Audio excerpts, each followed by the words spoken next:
Eu convido os irmãos a orarem comigo. Feche seus olhos. Querido Deus e eterno Pai, nós te louvamos e te agradecemos, Senhor, primeiramente, por mais um dia de vida, pelo teu amor, a tua graça e a tua misericórdia. Te agradecemos, Senhor Deus, pelo pão de cada dia sobre o teto, pelo teto sobre nossas cabeças. Eu oro e te agradeço, Pai, pela vida da minha esposa, das minhas filhas, dos meus netos, de toda a minha família. Ora pela vida e pela família de cada irmão que nos ouve através dessa rádio. Ora pela vida e pela família de cada apresentador dessa rádio, o pastor Rafael Oliveira, sua esposa, sua família, a irmã Cláudia. Eu oro pela vida do pastor Marconel, a sua esposa Fernanda e seus filhos, o pastor Sidney Castro, sua esposa, sua família e todo o seu ministério. Eu agradeço, Senhor, pela oportunidade, Senhor, que tem nos dado de mais uma vez estar aqui entregando a tua mensagem, Senhor Deus. Que ela possa alcançar os corações de cada pessoa que assim o Senhor determinar. Assim nós oramos e te agradecemos em nome do Senhor Jesus. Amém. Glória a Deus.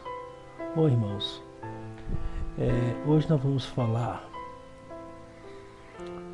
de uma passagem que está no Evangelho segundo escreveu Mateus, no capítulo 13. E quem nunca ouviu falar ou não conhece a palavra do joio e do trigo? O livro de Mateus ele foi escrito, segundo os estudiosos, para os judeus, para mostrar que Jesus Cristo cumpriu as profecias anunciadas no Velho Testamento a respeito do Messias. E alguns estudiosos, alguns eruditos, acreditam que o Evangelho de Mateus ele foi escrito no ano 70 depois de Cristo, entre a queda de Jerusalém. E Mateus apresentou o Senhor Jesus como Senhor e Mestre da igreja. E os versículos de 1 até 53 do Evangelho de Mateus são conhecidos, são chamados como discursos das parábolas ou discurso parabólico por causa das parábolas contadas por Jesus a respeito do reino de Deus. Amém? Bom, o capítulo 13, nós vamos ler do verso 24 até o verso 30, que diz assim: o reino dos céus é semelhante ao homem que semeia a boa semente no seu campo.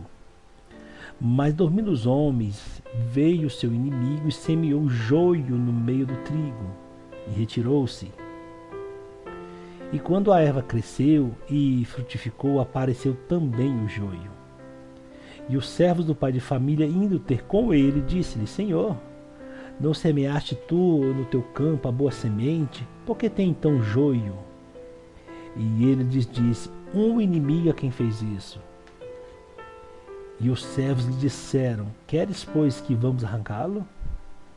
Ele, porém, lhes disse: não, para que ao colher o joio não arranqueis também o trigo com ele. Deixai crescer ambos juntos até a ceifa. E por ocasião da ceifa direi aos ceifeiros: colhei primeiro o joio e atai em molhos para o queimar, mas o trigo ajuntai no meu celeiro. Amém. Glória a Deus. Bom, eu trouxe aqui algumas curiosidades para que a gente possa entrar na mensagem, né? O joio, ele é conhecido como uma erva daninha, conhecido também como cisânia, ou trigo bastardo, ou trigo falso. A sua origem deu-se no Oriente Médio por volta de 8.000 anos antes de Cristo. É bem antigo, né, irmão? Joio. E joio em latim fala-se, é escrito como temulento, uma palavra estranha, temulento, que significa bêbado. Porque o joio ele tem algumas toxinas perigosas aos seres humanos que causam um efeito semelhante ao da embriaguez. E no Oriente Médio, né, nessa época, há muitos e muitos anos atrás, né? Que diz os estudiosos que cerca de 8 mil anos atrás, quando se foram formados os primeiros trigais, surgiram também as chamadas ervas daninhas, que desde então o joio tem sido um problema para os triticultores, para os plantadores de trigos. Triticultores, esse é o nome. E por que o joio é um grande problema para os plantadores de trigo? Primeiro, o joio aparece nas plantações de trigo. Ele é um problema porque debaixo do solo a sua raiz ela é muito ampla e profunda. Ela entrelaça com a raiz do trigo. Então, arrancar o joio é arriscar tirar o trigo. E junto com o joio e o trigo, uma porção, um torrão de terra vai ser arrancado também. Você está compreendendo, meu irmão? Que o Senhor Jesus está nos apontando lá em cima?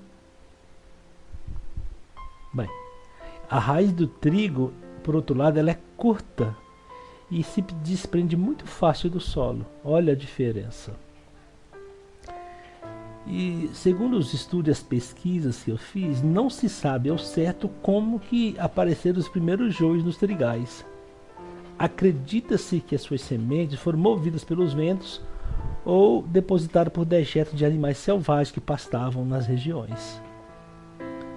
E a semente do trigo ela tem uma cápsula, né, que ela pode cair na terra e ficar ali adormecida durante muito tempo. E muito tempo depois germinar. E outra coisa importante que nós devemos conhecer do joio. O joio, ele sempre germina primeiro que o trigo. Olha só que interessante, meu irmão, eu não sabia disso. O joio, ele sempre germina primeiro que o trigo. E eu trouxe também aqui o significado de erva daninha. No caso, o joio é uma erva daninha. É um termo utilizado para descrever uma planta e muitas vezes, mas nem sempre exótica, que ele nasce espontaneamente em locais no momento indesejados, podendo interferir negativamente na agricultura. Isso é uma erva daninha. Além de causar uma competição com as plantas cultivadas, né, naquela agricultura, disputando por luz, água e nutrientes, ela também pode atrair pragas e doenças para a lavoura. Agora, uma curiosidade que eu achei excepcional. O joio, quando ele é exposto a altas temperaturas, ele perde as suas toxinas, que são prejudiciais aos seres humanos. Interessante, né, irmãos? Bem, mas aqui no verso 24, né, no primeiro verso, nós vamos ler de 1 a 30, diz: o reino dos céus é semelhante ao homem que semeia a boa semente no seu campo.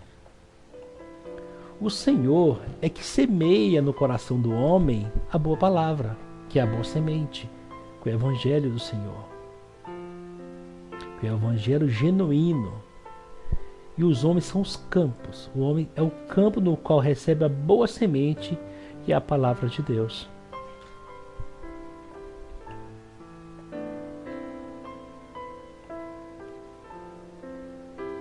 Interessante. Então, essa boa semente é a palavra do Senhor, a palavra verdadeira, genuína do Evangelho, que é semeada no coração dos homens que estão no mundo. Mas no verso 25 vai dizer assim: mas dormindo os homens, veio o seu inimigo e semeou o joio no meio do trigo e retirou-se. Vamos lá, mas dormindo os homens. O problema é justamente aqui. Dormindo os homens, não vigiando, né, se distraindo com as coisas do mundo. Veio o inimigo, e quem é o inimigo do homem? Ele semeou o joio, e quem é o joio? É a falsa semente, é o joio, o trigo bastardo, é a falsificação do evangelho, a imitação. Ele semeou e retirou-se. Ele levou discórdia, confusão, dualidade de entendimento. Ele veio tentar roubar a cena do Evangelho. Lembra que Paulo disse que se vier alguém, ainda que seja um anjo com um outro evangelho, que seja amaldiçoado? Pois bem, exatamente o que se trata aqui. Dormindo o homem, ou seja, vacilando o homem, né? Deu brecha, veio o inimigo através de seus mensageiros e deturpou e corrompeu a semente e retirou-se. E no verso 26 vai dizer: e quando a erva cresceu e frutificou, apareceu também o joio. Olha que interessante, né? E quando a erva cresceu e frutificou, apareceu também o joio. Mas nós aprendemos que o joio, ele germina primeiro do que o trigo.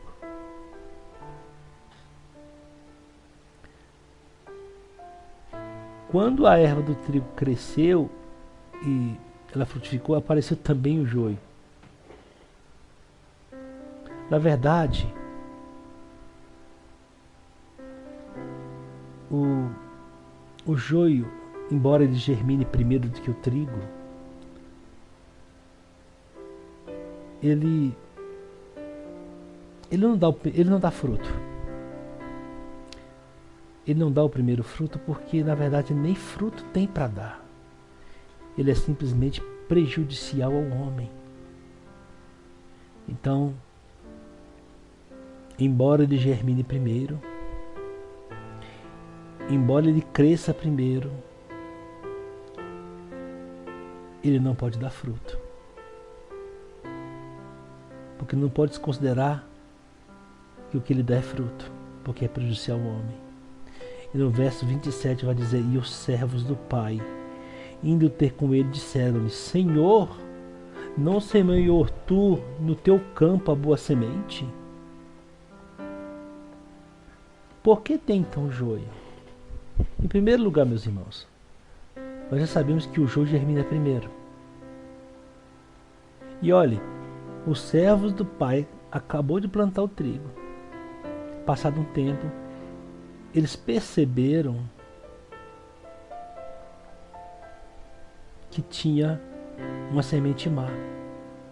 Como pode isso? Se o joio termina primeiro, germina primeiro, e nós sabemos que não há como distinguir o joio do trigo antes que ele chegue à fase adulta.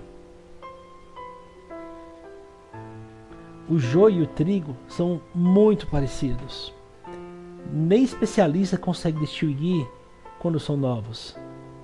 Por isso que é necessário esperar que eles se tornem maduros. Aí sim, um especialista vai conseguir distinguir.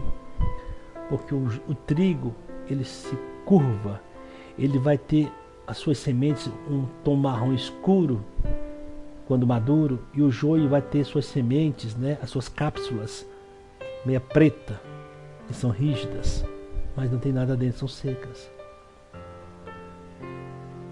Então só dá para distinguir uma da outra após estarem maduros. E tem que ser pessoas que realmente conheçam, que são bastante treinados para entender isso. E em terceiro lugar, como é que os servos identificaram o joio antes dessa fase de maturação? É porque os servos, eles conhecem a voz do Senhor, eles conhecem a palavra. Os servos verdadeiros.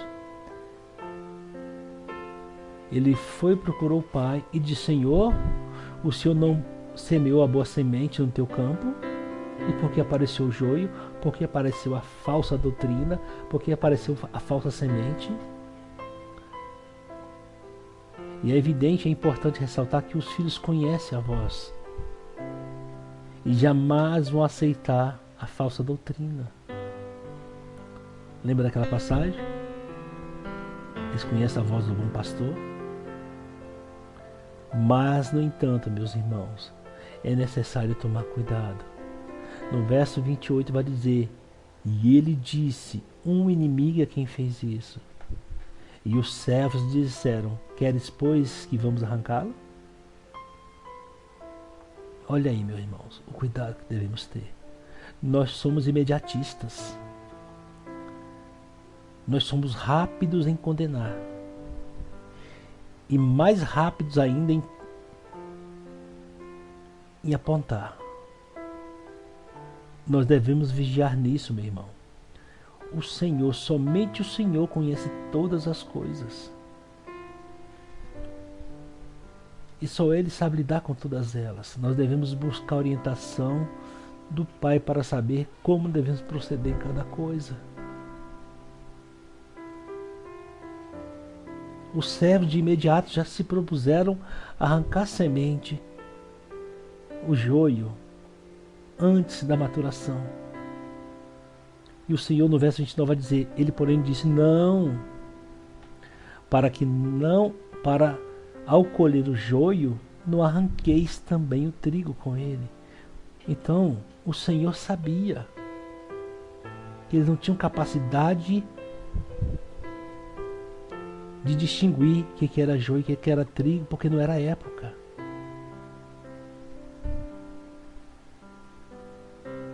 Nós somos imediatistas. Nós não temos a visão espiritual do qual precisamos ter como o Senhor tem. Nós temos que ter em mente que devemos fazer tudo para não escandalizar o Evangelho. Pois ainda há alguns que são fracos e não suportam o alimento sólido. Nós temos que entender que o Espírito Santo há de colocar em nossa boca o que devemos falar. Como disse o apóstolo Paulo, lá em 1 Coríntios 9, ele diz assim, me fiz fraco para com os fracos, para ganhar os fracos, me fiz tudo para com todos, para por todos os meios chegar a salvar alguns. E é dessa forma. Nós não somos dono da verdade nem dono da razão. Nós temos um guia que é a palavra de Deus, que é o Espírito Santo que nos orienta. Nós temos que nos treinar, nos domesticar, como diz o pastor Rafael, a agir segundo o comando do Senhor, não segundo a nossa vontade. Nós somos impulsivos. Nós temos que entender que nós estamos numa guerra. E Pedro, na primeira carta de Pedro, no capítulo 5, no verso 8, ele vai dizer, vocês estejam alertas e vigiem, o diabo, o inimigo de vocês, anda ao redor, como um leão rugindo e procurando a quem possa devorar. Ou seja, meus irmãos, existem armadilhas, e são das coisas que parecem inofensivas que podemos cair em tentação. Numa simples correção de um irmão, numa simples correção do entendimento. A melhor forma de vigiar é através da palavra de Deus. Leia a palavra. Aplique, viva a palavra. É pela palavra que podemos identificar as pequenas brechas e ciladas de Satanás. Mateus 15 vai dizer, meu irmão, toda planta que meu Pai Celestial não plantou será arrancada. E o Senhor que garante isso. Não é nosso papel, não é nosso trabalho arrancar planta,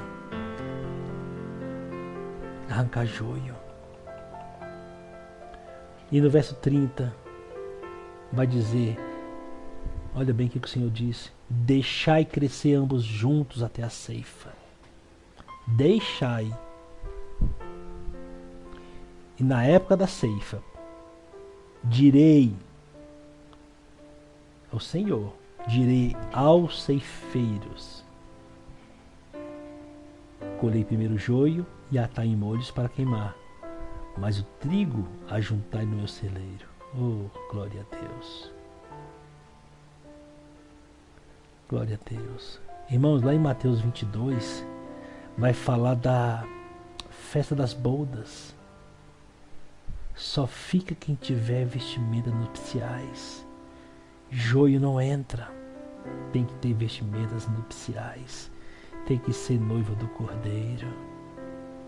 Nós não temos que nos preocupar com isso. A palavra de Deus nos mantém alerta. Através da palavra de Deus firmamos a nossa fé. E é pela fé que permanecemos alerta, controlando a nossa carne, nosso impulso carnal de achar que somos donos da razão e entendemos de todas as coisas. Não. Somos servos. Nós somos igreja, membro de um corpo, e só há uma cabeça, que é Jesus.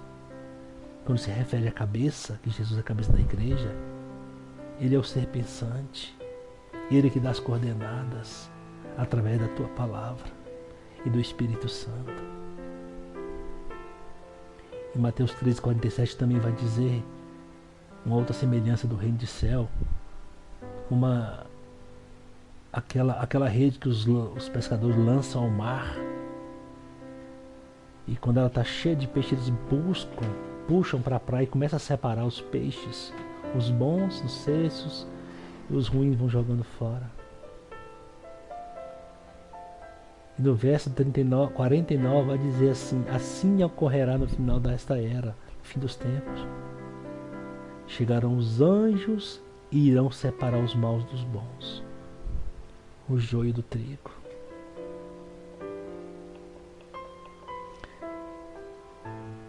Nós temos que entender, meu irmão, que nós não somos senhor de ninguém. Nós não somos mestres de ninguém. Nós não somos escolhidos, separados, para saber quem é salvo e quem não é, quem é condenado e quem não é, quem é joio e quem é trigo. Lá em Romanos 14 vai dizer: quem é você? Quem sou eu, irmão? Quem somos nós para julgar o servo alheio? A palavra diz: é para o Senhor que Ele está de pé ou cai, é para a glória dEle. Lá em João 8 vai dizer que o homem sem Deus não tem segurança alguma,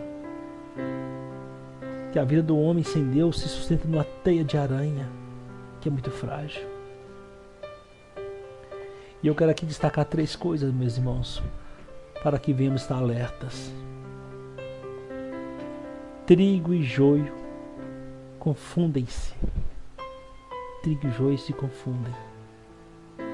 Às vezes nós pensamos que uma coisa e afinal é outra. É isso mesmo.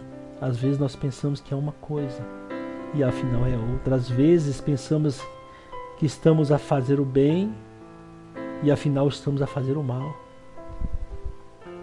As armas do mal, do joio, são máscaras, engano, confusão, dualidade de pensamento. Nós devemos estar atentos e não se deixar levar pelas armas do mal, pelos enganos e confusões.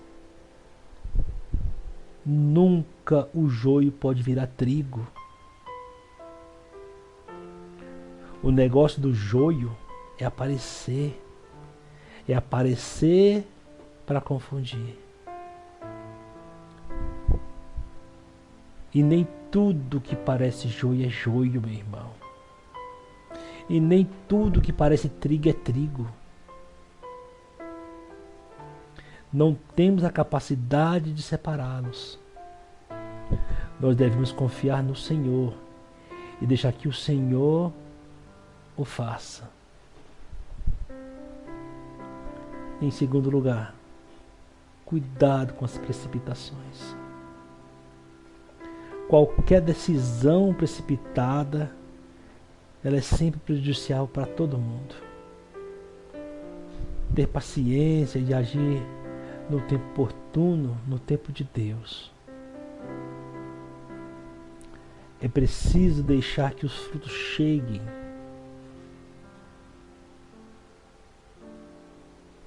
Pois só o trigo pode dar fruto. O joio nunca. O joio ele tem a imagem do trigo, mas não dá fruto e nem se torna pão. O trigo serve. Só é boa semente aquela que serve e que pode dar fruto ou pão. Somente quando ambos começam a espirrar é que é possível saber que é possível distinguir com mais facilidade um do outro. Mateus 7,20 vai dizer: pelo fruto os conhecereis. Mateus 7 vai dizer: pelo fruto os conhecereis. Mas não diz conhecereis, mas não diz arrancareis. Conhecereis, mas não diz arrancareis. Pelo fruto da árvore, irmão, nós conhecemos se é joio, se é trigo, na época da maturação. Mas não cabe a nós fazer mais nada além disso. E em terceiro lugar, cuidado com os exageros. Na vida, há graça e desgraça, bem e mal. E nós somos mais propensos para ver primeiro e, acima de tudo, ver o mal.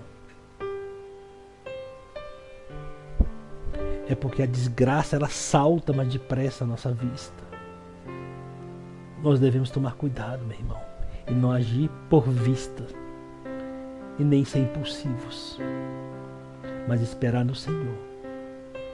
E aqui eu quero que consideremos 3 coisas. Colaborar.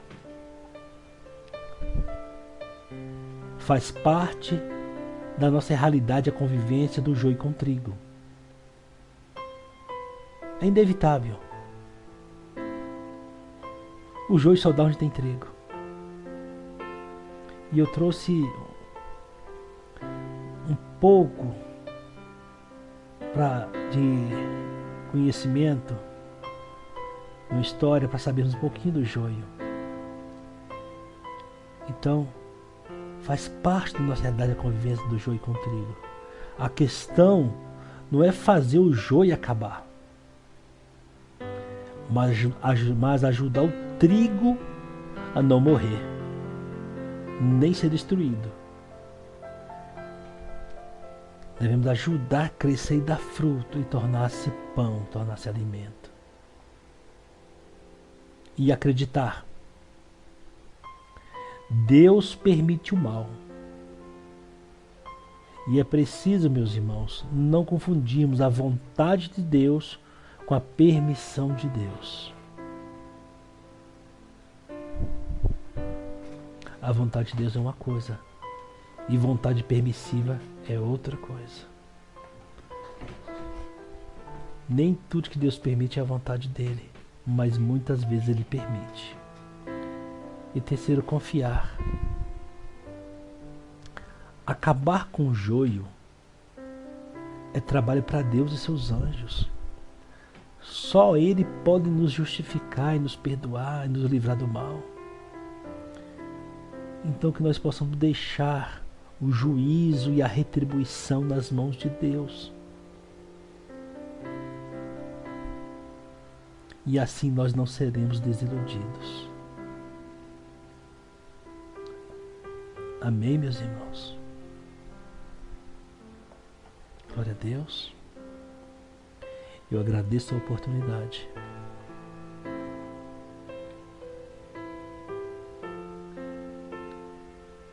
Eu vou colocar um louvor e já já retornaremos com a oração final.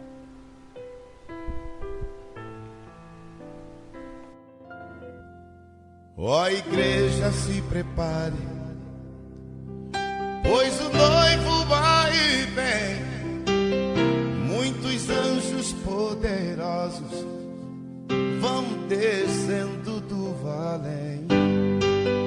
É chegado o momento, eu vou subir ao céu de luz, vencendo.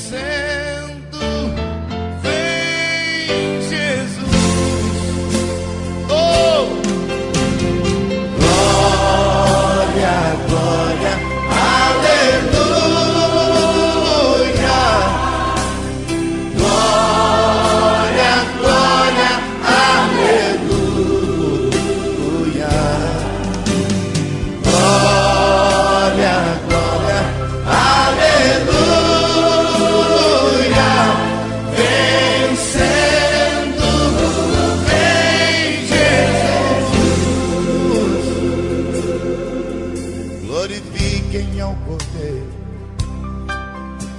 Ele aqui presente está, toda treva está sumindo. Deus vai hoje libertar. O seu filho foi entregue por você ali na cruz, vencendo. Vem Jesus, oh, oh, na, na, na. Glória, glória, aleluia, oh, oh.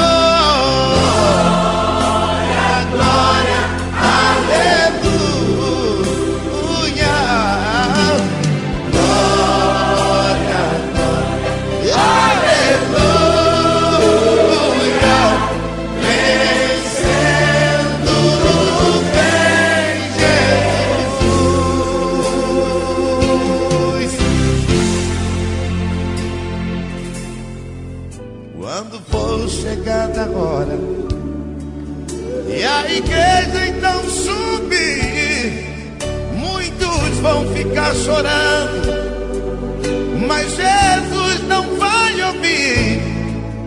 E os salvos triunfantes vão cantar no céu de luz, vencendo. Vem Jesus. Oh, glória, glória,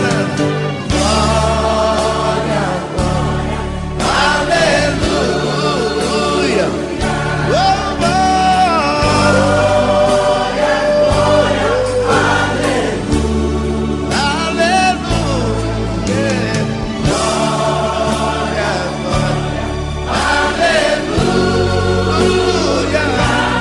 Vencendo.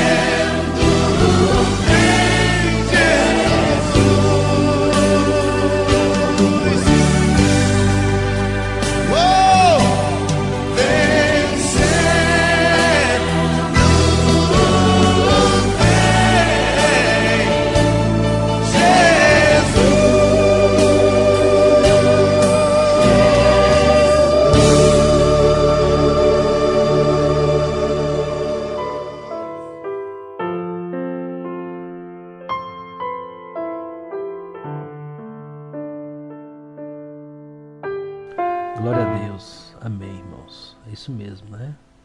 Vencendo vem Jesus em nossas vidas e nós temos que viver para Ele. Amém? Glória a Deus. Quero convidar os irmãos a orarem. Feche seus olhos.